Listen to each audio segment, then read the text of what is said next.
Well, we got an update to the Tandre Sweat situation. Let's talk about it.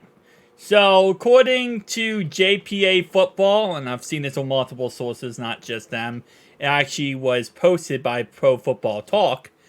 Tandre Sweat's blood alcohol content. That's how much alcohol you have in your system at the time of any time you take a breathalyzer.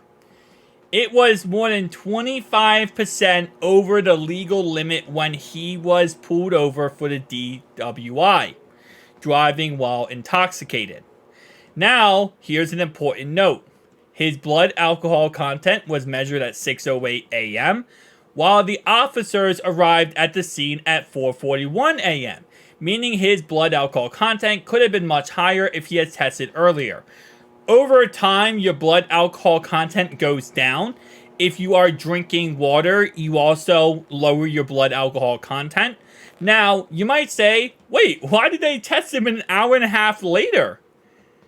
Because there's more information to this story. So the person that he hit fled the scene of the crime on foot. That's right.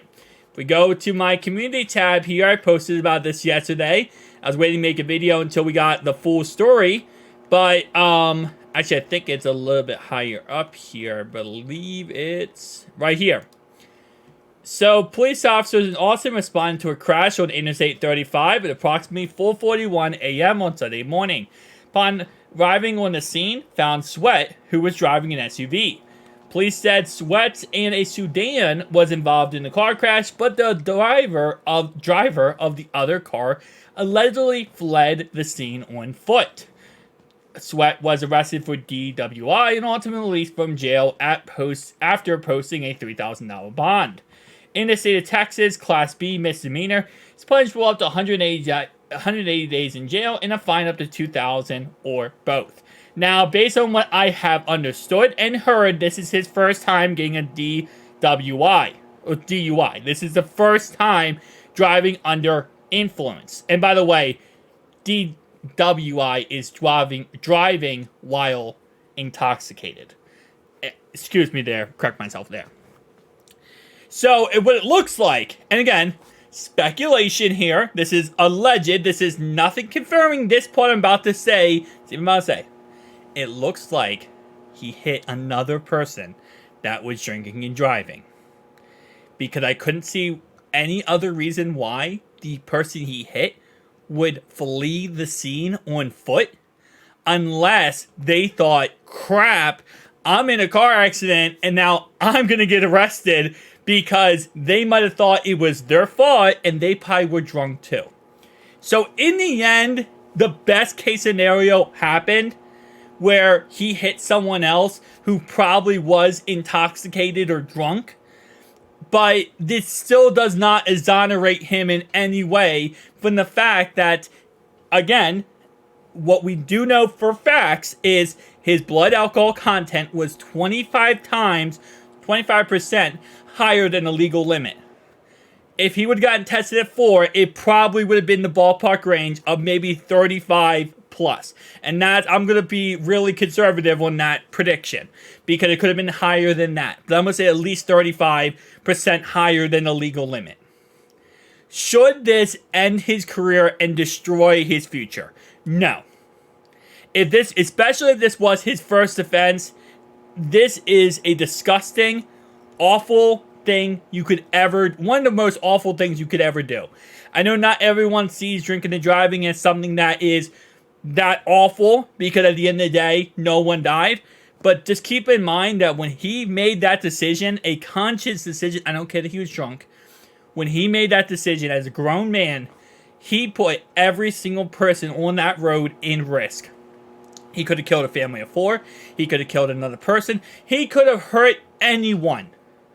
So what he did was absolutely unacceptable and disgusting. But that does not mean his career should be over.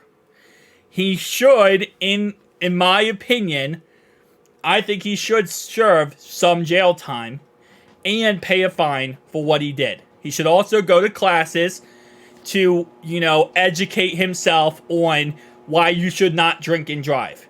Okay? That's my personal opinion. I think there should be that stuff done.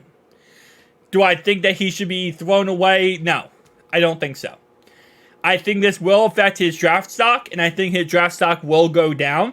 And there will be a lot of teams that scratch him off their draft board because of this said reason. Again, like I said, though, this is a young kid, and I'm not in any way making justifications, but I think he can overcome this, and he can fix what he did wrong. We have to thank, God here that he did not kill or hurt anyone. Well, at least we don't know. At least he didn't do anything to that extent. He could have. We have a completely different story here if he would have hit a family of 4 and they were no longer with us. We would have a different story on our hands. But it looks like the person he hit was either maybe drunk or maybe they had something bad happen where they don't want the cops there and, researching them. I don't know. But they fled the scene. So that probably also even more put, a weird kind of timetable on hand for the cops, because they're like, okay, well, this guy's drunk, and clearly he's probably hammered because 25% higher than the legal limit. But when they first got to him, he was higher than that. Well, not I say higher, but he was drunker than that. That's what I'm trying to say.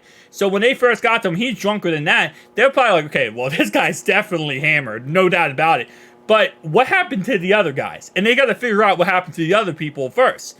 So it's a mess. It really is. At the end of the day, it's an absolute mess. And Tandre Sweat, we're not going to draft you. We're not. Because that's not how we do it in Cincinnati. That's not how we do it in Houday Nation. At the end of the day, I know some people were saying the situation, well, we still drafted Joe Mixon after what he did. Right, we still drafted Joe Mixon after he hit a girl back in college. What we don't understand is what Joe Mixon did in college was incorrect, was disgusting, was deplorable. But what we don't listen to is the full facts of that situation. She called him the N-word. She called him the N-word. He hit her. Is it right that he hit her? No, absolutely no. But we have to put the full context in that situation of why he hit her. He didn't hit her out of no reason. You should never hit a woman no matter what. I don't care what the reasoning is. But we have to put the full context. I think that's one thing we have to be very careful with, especially nowadays. You got to put the full story out there. Everyone just says, oh, well, Joe Mixon hit a woman. They don't say what led up to the accident, what led up to the situation. I saw a lot of people just throwing away his name saying, well, he wanted a sandwich and she wouldn't give him a sandwich. No, she called him the N-word and some other words, and he hit her.